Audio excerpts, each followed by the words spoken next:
Morning, Jay here from I Wonder UK, day 49 of the Southwest Coast Bath Challenge. I'm a little west of Seatown. I walked into Seatown last night and it was one of those weird days where it's warm all day and about 6:30, the temperature just dropped and I got chilled. It's about the third time it's happened, like really chilled, so I couldn't function. I had to get my jacket and my hood and my hat on, but managed to walk back a little way and find a pitch. And even though it looks fairly rough there, I managed to get right at the edge of the field and I got it fairly even. So I had a fairly good night's sleep, but it was one of them weirdos. Like I said, it went cold, then about 9-10 o'clock went really warm, went like really warm. I didn't even zip my sleeping bag up. I had to unzip it all the way down because I got too hot. And then about 3:30, 4 o'clock in the morning, inevitable happened and it went cold again. And I was shuffling about and I managed to get the zip back up, tuck in, get the hood up, and I was warm. Today, heading towards Abbotsbury. I think we've got some hills to start and then the first bit of a long walk down Chesil Beach, which apparently is various sized stones. So I've got that to look forward to, but it's fairly early yet. I'm going to carry on packing up, try and dry the tent out because the morning dew is soaking. Everything is soaking. So I've got to sort that out. And there's a little spa shop at the campsite I spotted that opens at 8:30. So I'm going to hang about till then. Hopefully pick up some pastry or something like that. Nice cake and a cup of coffee for the first thing in the morning. So that'd be cool. But the sky's bluish. It's not cold. I'm out in a t-shirt and a pair of shorts. It's only 7:30, so we'll see how the day goes. Here's our first part of the day. Sea level at Seatown. Up this one. You might just see someone walking there. Centre of screen now. And then up that one. Up to the top of that and then follow that along there.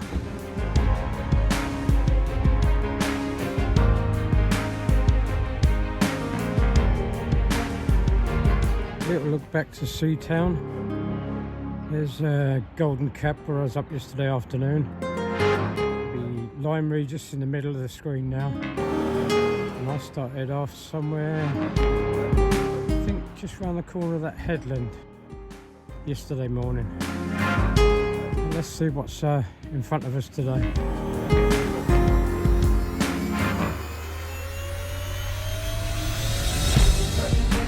Once you got up the first lump and walk along a ridge cliff, it's all grass. Today's really wet, so it's a bit slippy. And that's our next little lump. Doghouse Hill, I believe. I'm not sure if I got straight up and over that or round it. I'm hoping sort of in a way, strangely, to go straight over the top of it.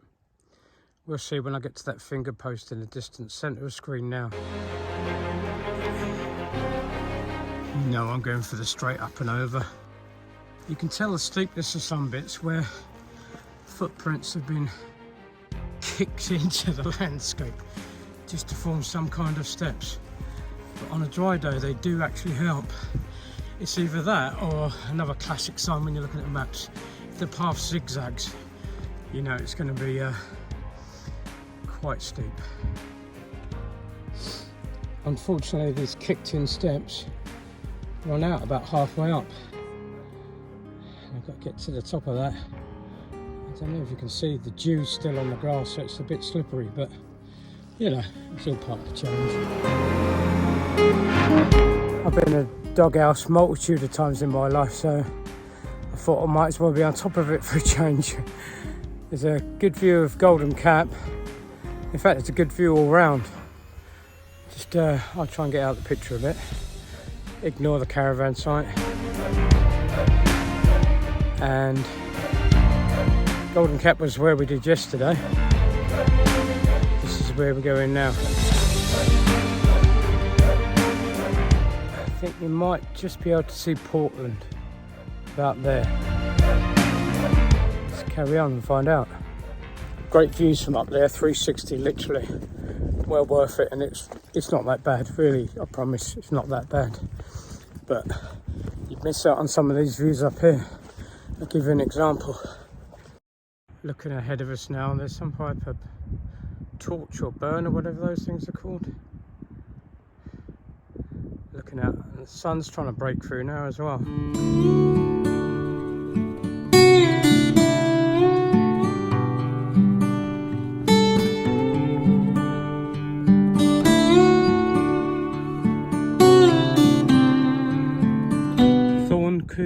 Beacon. I'm guessing it's a modern one. They used to be all over the place. In Spain they're still alive. You go down just inland on the coastline of southeast Spain. They're all over the place. They're real good landmarkers. But I'm not sure if we did a load. I want to say, was it the millennium or something to do with the Queen?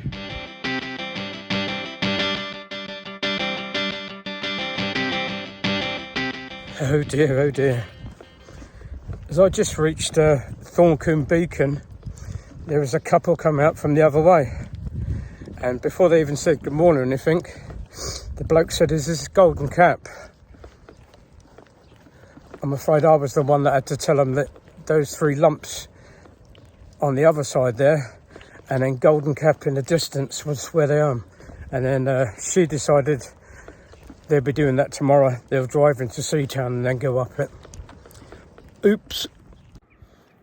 It's steep, but on grass. Well, there's track as well.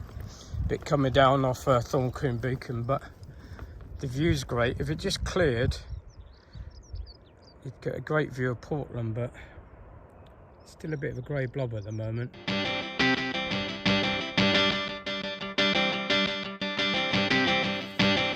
Come on, guys. Leave no trace. Well, I guess there isn't for feathers. I was just wondering, head wondering about walking and like going up and down descents, especially like today. It's first thing in the morning. And what I find really odd is the first 15-20 minutes of the day, my legs just don't work.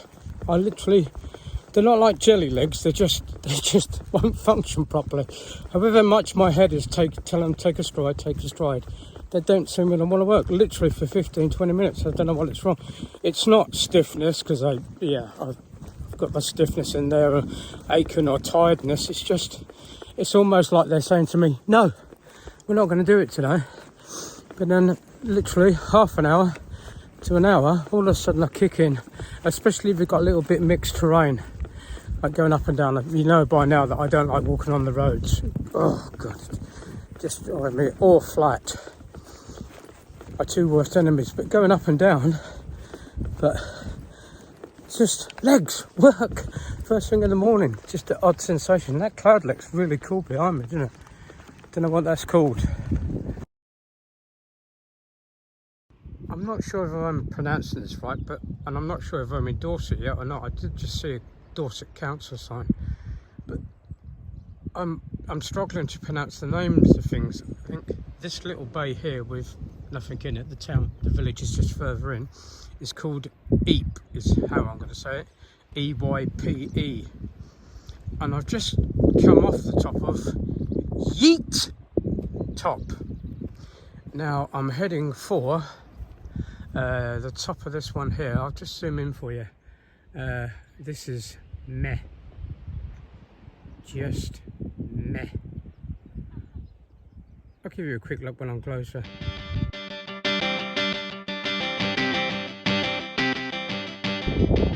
Last little look back over the lumps that we've done this morning so far. There, up there, down, and now we're turning around, and I think we're going to lose sight of them in a minute. Some people candidly taking pictures at the top there. Now I'm getting near the top of here, so just a quick view of town of Meh, spelled M-E-H.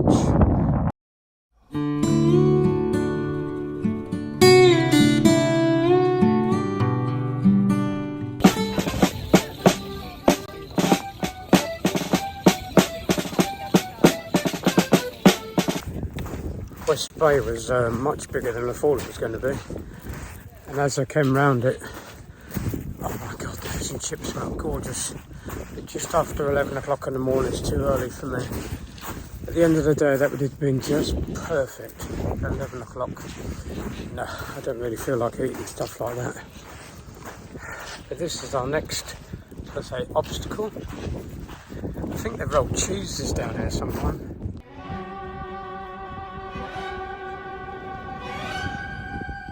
We're going up that.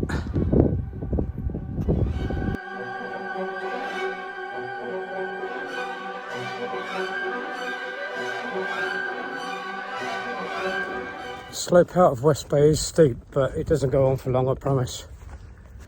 Oh yeah, stay away from the edges.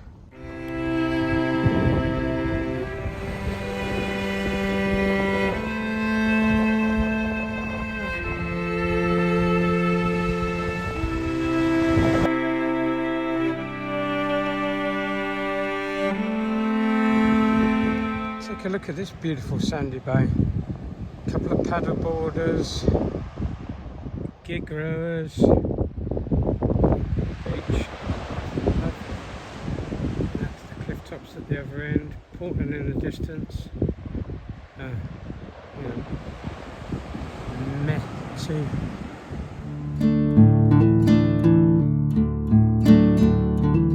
The little stream you just saw a photo of then is taller than, stop saying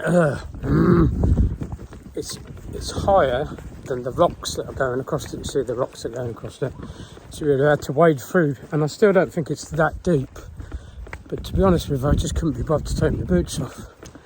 I just want to keep walking, and the time I sat down, I'll take my boots off later when I'm sitting down and having 5 or 10 minutes, but to take them off, to wade across, to put them back on again, it just seemed a waste of time. So I'm cutting back inland a little bit to find the bridge, cross the bridge and back round again. I don't think it'd take that long. There's a couple of little places you could have a real cheeky little wild camp. The other side of Freshwater Bay camping site, I want to say. It's got mobile homes and caravans and motorhomes and stuff on, but there's several places just on the other side of the stream. Just nip back and top your water bottle up, maybe even charge your devices if you can get into one of those I don't know, hookups, I think they're called, electric hookups, yeah. 15 to 20 minutes round and I'm on the other side now, and that's the same bloke that was sitting there before when I walked round, but I can't see any shallower bits, so. And going up here.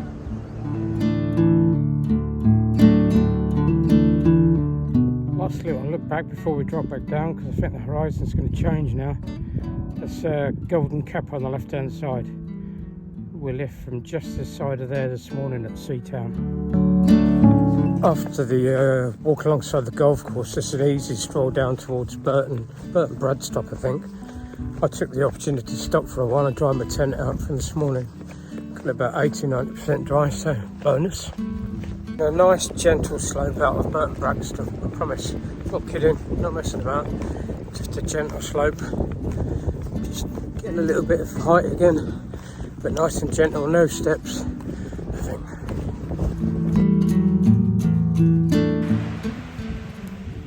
Avrada, sunning himself. Oh, there he is. Wow, that goes quick. I've got to say, that is an impressive sized beach. It's hard to even put to scale. It's miles long. I don't know how many miles long, but miles long. This isn't zoomed in, this is just normal. Right, it's people walking their dogs down there, and I've been walking past it for about 10 or 15 minutes. Up from Meh 3 caravan site.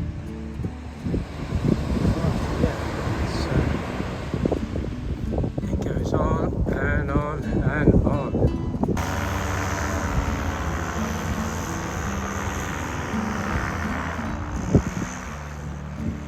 That's the way to travel.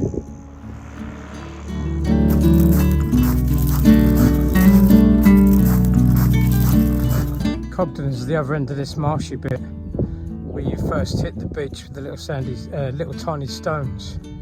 But if you were looking for a night while camping, just drop behind this, I don't know, marshland, I guess, with all these marshes, and there's just a huge expanse of flat areas. You know, you still have to look to get the right level one, but come on, I'm not going to give it to you all.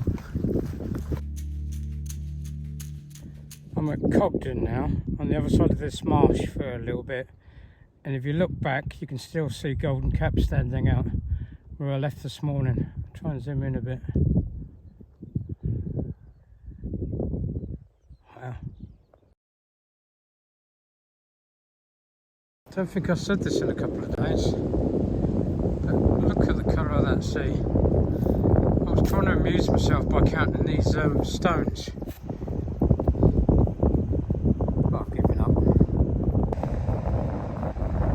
Just see the caravan site in the distance. I'll zoom in. There. That's normal. I've been walking, well, I went the other side of that marshland and I've been walking for 3/4 of an hour. Don't think I've even got halfway yet. It just goes on and on and on and on. It's 5 times zoom. I've changed tactics again for several reasons. I've come down the beach side because the tide's actually quite well out. It's fantastic sky behind me, isn't it? Anyway, one, because I can be near to the sea and I love to hear the sound of the sea. Two, those, I'll be honest, for me those little stones are brutal. I can feel my Achilles tendons throbbing. They're not just whining, they're screaming at me. And three, I'm trying to nurse these boots all the way to Haven Point. They were my training points, boots. I think I might have said before, I did over 700 miles in before I started. But 5 days on this course, so they've done over 1,200 miles, probably getting up to like 1,300 miles, so I don't want to kill them on the last little stretch. And it's a lot firmer. After walking like behind the beach, if you like, for 3/4 of an hour around the other side of a lake, well, marshes, I guess, with reeds and stuff in. Came out on there, tried walking on the top, it was killing my tendons. So I walked on the beach, but I'm not sure how much of this I missed, but there was a track that's now turned into a single lane road. You got the sea on one side, yep, the beach is still going. I've been going for at least an hour and a half, probably an hour and 40 minutes, and it's nowhere near finishing. But just looking on this side of it, I need to find out, this is probably a note for myself, this ridge line running right the way along here. Because I know in the book it said something about Abbotsbury. You can take a detour, and I think it's I want to say Dorset ridge line or something like that. But that looks nice. I've walked something like that before and it was lovely. Once you're up there, just up and down, gentle up and downs all day long. But yeah, I need to find out about that. So, mental note for myself.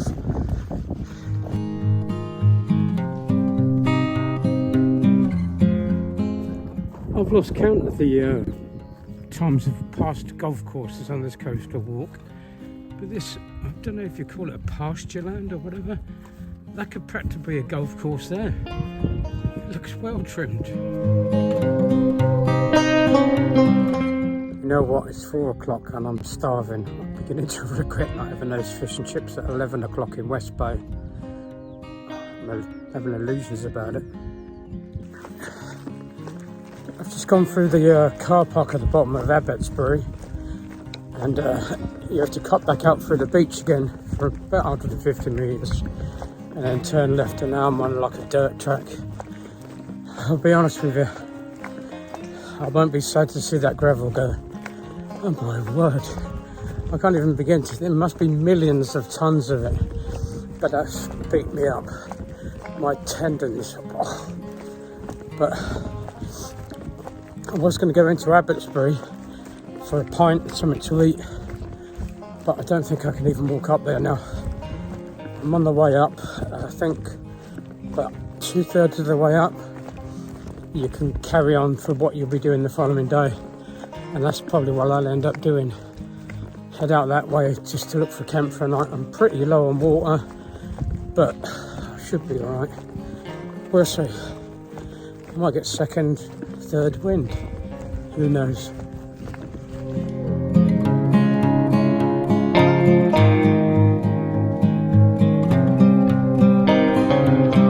Got from the footpath on the other side of Abbotsbury. There's a great view of that lake over there. It's one of them weird things, isn't it? The sea there, just shingle and then a lake. But the countryside is lovely.